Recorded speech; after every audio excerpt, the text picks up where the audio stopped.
Hello, I'm Dr. Tobi Evans, and my pronouns are he, him, and welcome to the Tea on the Tea.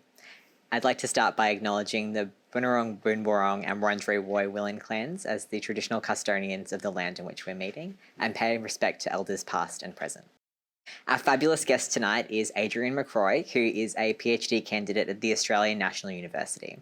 He is studying transgender history, criminal justice, and the historical incarceration of transgender and gender diverse people. He's also a public intellectual and works as a research assistant. Welcome, Adrien. Hi.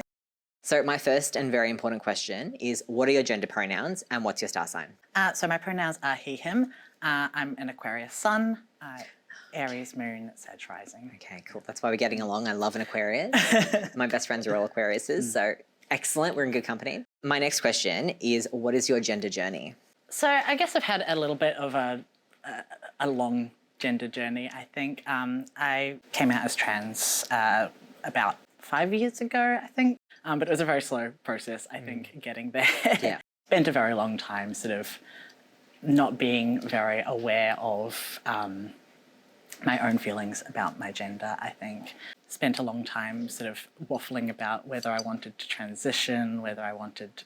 I had a very long period of time where I was like 18 and I was like, I think I want to transition, but I didn't connect that in my head to being trans. Somehow I was just like, oh, I'm not trans, but I want to transition, you know. Very slow process to eventually... I always knew I was queer. I always knew I was like, you know, I came out as bisexual when I was like 11 or whatever. So now you're a trans historian doing trans research. What drew you to history to start off with? History's always been a passion of mine. I got really into history in high school, where it sort of, I think it was Russian Revolutions in BC or something, and I just became very, very passionate about, about, I don't know, you know, Rasputin or whatever. So specific, so niche, I love it. Yeah, you know, Rasputin's a great character. Like we all love a bit of Rasputin. Yeah, no, I got pretty hooked on history. I was also like a big sort of literature nerd, and I loved like historical fiction and things like that. So I sort of, you know, when I was planning on going to university and what I wanted to be studying and things like that, I picked up literature and history as my undergrad things, and my plan was like to be as, you know, either a high school teacher or a historical novelist. Oh wow, cool. Or both. And so I started off getting really into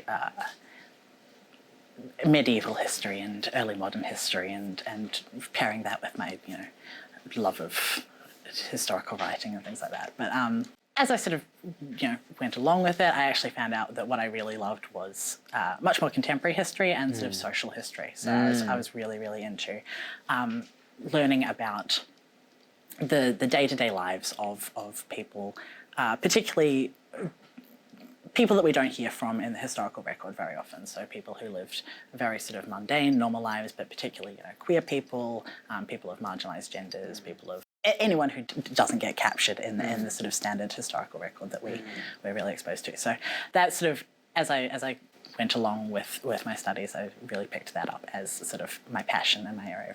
So what was it that really sparked your interest in Australian trans history?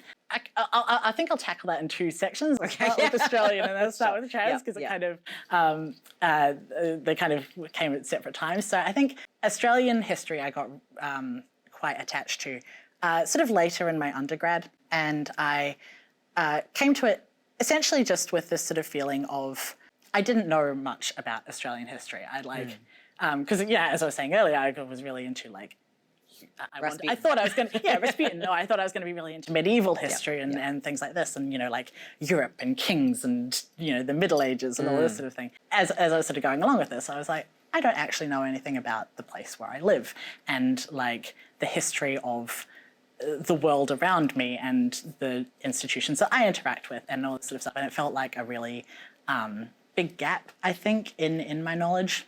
Yeah, I don't know. It felt wrong for me to be so passionate about history of other places that I don't interact with on a daily basis, when I felt that I didn't know enough about my own home. I became very, very into criminal history and crime records in particular, and like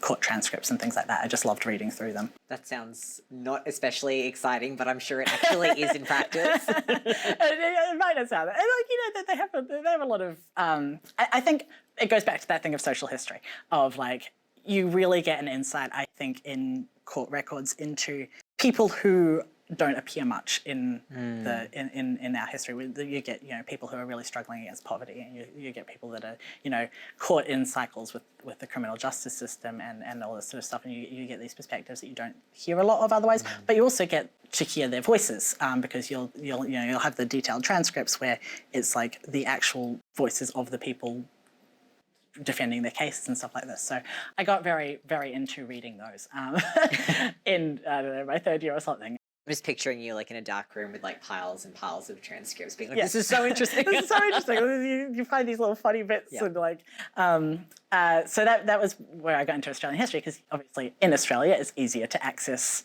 Australian court transcripts and stuff like that than it is in other, for other places. When I was planning for going for my honours thesis, I decided to do Australian history, contemporary Australian history, focusing on criminal justice stuff because I was like, well, that's going to be the thing that's going to appeal most to me. And I did that on female criminals in the 1920s. That was my area of my honours thesis. That sounds so interesting. Yeah, so it was very fun. It was a few chapters. There was one on abortionists, there was one on bigamists, and there was one on like petty larceny and stuff like that. So I was like looking through all these cases of people having these very interesting encounters where, it would be someone getting drunk off 9 glasses of wine and then getting married to someone and already having a husband and all this stuff like this and all the press around it. Okay. Yeah. I'm understanding. Yeah. I'm understanding.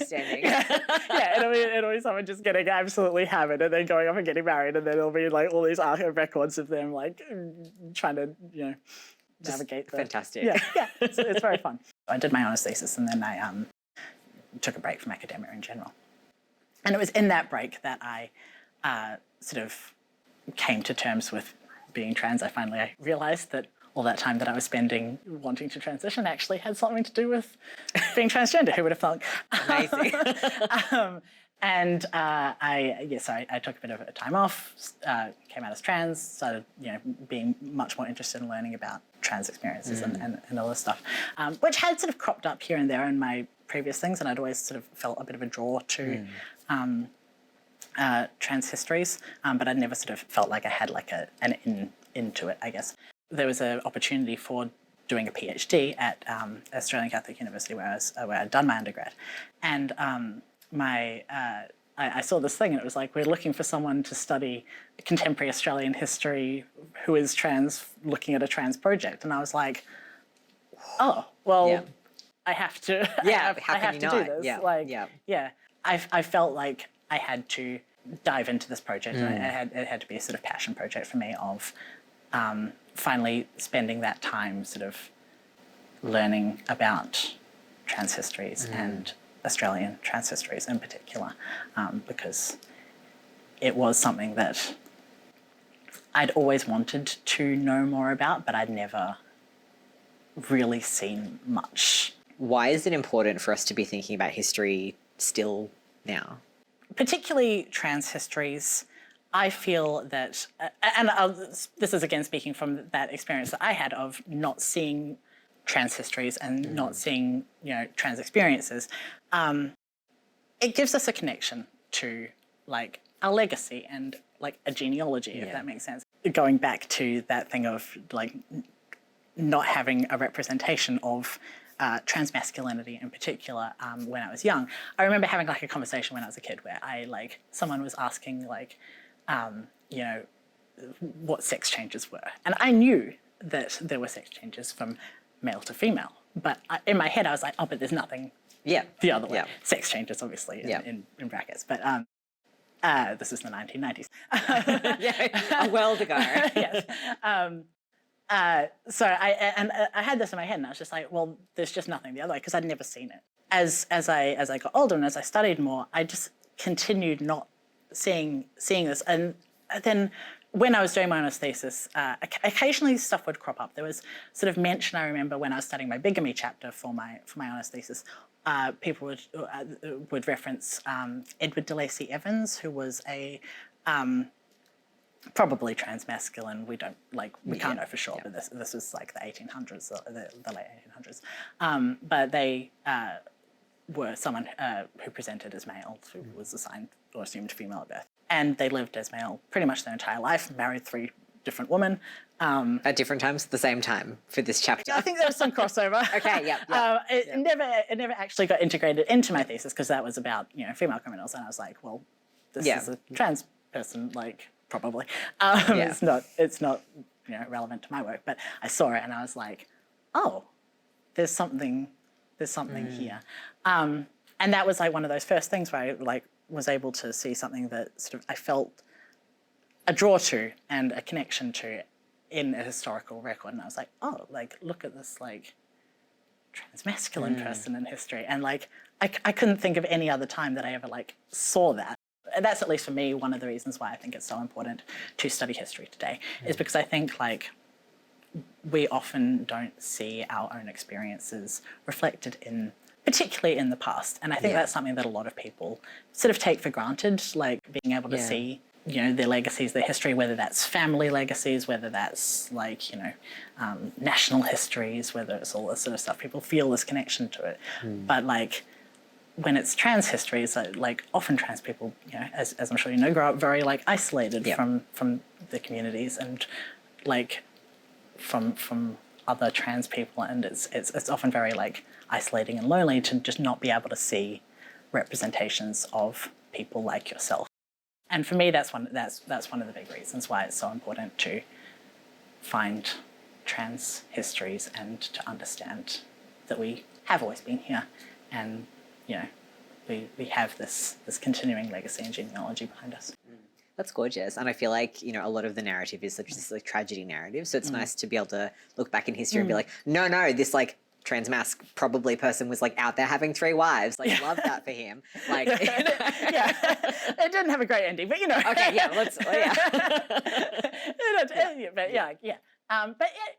There are other sort of quite fun stories of transmasculine people in Australian history, even, or probably transmasculine people living lives, having good lives, and having fun and being sort of seen as being valid in their communities, and that's just it's not all tragedy. It's not all there's some really strange and wild people. I know there's I can't remember what era this was. I feel it was maybe the 50s or 60s, but there was some guy in America who had a tiger, just randomly, and I was just that's great.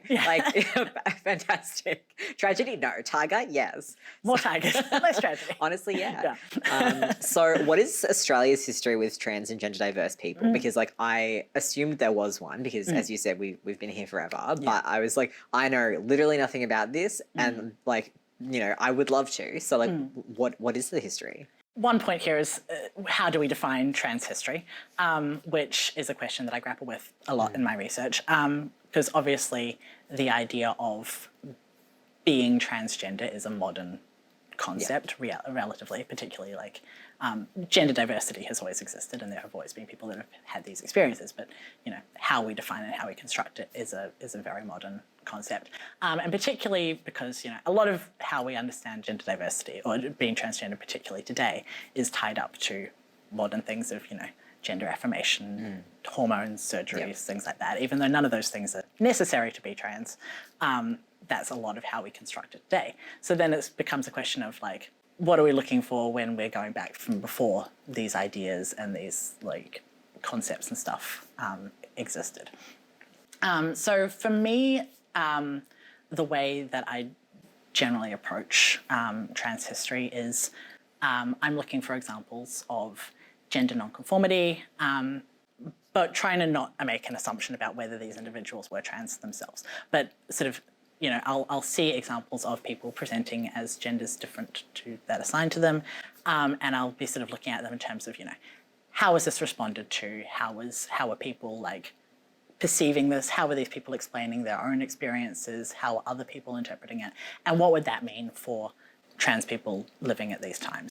In terms of sort of Australian trans histories, obviously we have this colonial aspect as well. So we've got I'm not an expert on sort of pre-colonial histories, but it's a very important aspect as well that, gender diversity existed in Aboriginal and Torres Strait Islander communities, and, the imposition of like British colonial structures and stuff really like erased a lot of those histories, or like enforced different gender categories and gender binaries and stuff onto everyone. In my research, I'm generally looking at, criminal justice and things like that. So I'm often looking at legalisation and laws relating to trans and gender diverse people. Australian history, we've never criminalised dressing in a different way to a gender at birth, except for Tasmania. Okay. And they only repealed that law in 2001, but the laws have become very good since then, so that's good. But it's very interesting to sort of see we've got this sort of history where dressing in a way that's different to your assigned gender has never been criminalised, but people have still been policed for it. So you'll still see people being arrested for dressing in a way different to their assumed gender. Even though it's not illegal? Even though it's not illegal. Really? Yeah, so you'll see offensive behaviour and vagrancy laws, particularly. Anything sort of around public order, there'll be things, people will be picked up for, violating public decency just by dressing in a different way to what's assumed or expected. So that's a big element of sort of how I approach Australian trans history. One thing that I always find quite interesting is the relationship between like different gender expressions and the law and stuff, but also like the positive ways that they're perceived. So like, for example, female assumed people presenting as male in public are often perceived almost quite leniently or quite positively compared to male assumed people presenting as female in public. So there's like these double standards and these like, various different ways that these are approached. Which I've always found quite fascinating. There's examples of like Marion Bell Edwards is a great example of a person who presented as male quite often, but was seen as being very sort of like fun and exciting, and was like often people were like very like, oh, that's sexy, sort of thing. So yeah, I don't know. Those are some sort of little tidbits I think of. So why do you think that trans people have had those different experiences based on their assigned gender at birth? It all comes back to the different ways that gender is constructed and different forms of oppression and things like that. So queerness in male assumed people is generally treated as much more like sexual deviance and the sort of stuff that we see in historically constructed, whereas like gender nonconformity in female assumed people presenting as male and stuff like that is usually seen as sort of being more like harmless or like it's just a shirt. It's just a shirt. But like that harmlessness is also a way of like, casting people to the sidelines and, making people invisible and stuff like that. So it's these different levels of like this hyper visibility for like, trans women, and there's often like hyper like invisibility for trans men. So it's like these different levels of oppression and different levels of construction of how we understand these genders. And is that reflected in the kind of legal side of it as well? Absolutely. It's quite interesting. If you look around sort of the turn of the 20th century, it's actually female assigned people presenting as male who are arrested more often than vice versa. But I think a lot of that comes from, you'll see like parades and stuff where people will be, men will be dressing up in skirts and stuff, and it'll just be like a fun, like a show. It'll be like a game and things like that. But like it'll be seen as this playful act, this like just joking around. But like as ideas of like sexual deviance and homosexuality and stuff become more constructed and imported into Australia and stuff, then like we see those numbers sort of skyrocket, and like the other side like comes down. So like more and more like people are being arrested for presenting as female in public, and like less and less people are being arrested for presenting as male in public. So there's like this swap over time as like these ideas about what was considered like deviance and inversion and things like that are sort of being pulled together and being constructed as being something bad, if that makes sense. That's so interesting that that there's always been like, I guess, criminal proceedings around it, but that it's kind of changed from the male assigned to female assigned people. Yeah. It's also the other thing is like that's what's presented in like the newspaper reporting and stuff around it. It's also very possible that like there's things that are hidden, like it may be like there are people being arrested and it was seen as too deviant or something. Oh, too deviant to publish. To be published, yeah. So it's you know, it's what's captured in the historical record, but yeah. It is quite an interesting sort of little like flip of what's sort of seen and what's sort of publicised, if that makes sense. Well, I guess that sort of like maps onto the research on trans people, because originally it was actually a lot of research on trans masc people, as you probably know, and then the research kind of shifted to trans feminine people. So that is that kind of historical change reflected in the incarceration, or is it different? Or for the majority of the 20th century, I think we've sort of had a very, very hyper focus on trans feminine people, and that is reflected in the policing. After the sort of point where things start to pick up, it's reflected in the incarceration. It's reflected in the research around who's being researched and who's being scrutinised. And you know, it's not until relatively recently that things have started to sort of even out a little bit. But, so interesting and depressing. Yeah, extremely depressing. Okay, so my second last question is there something that we haven't talked about yet today that you're like frothing for us to talk about?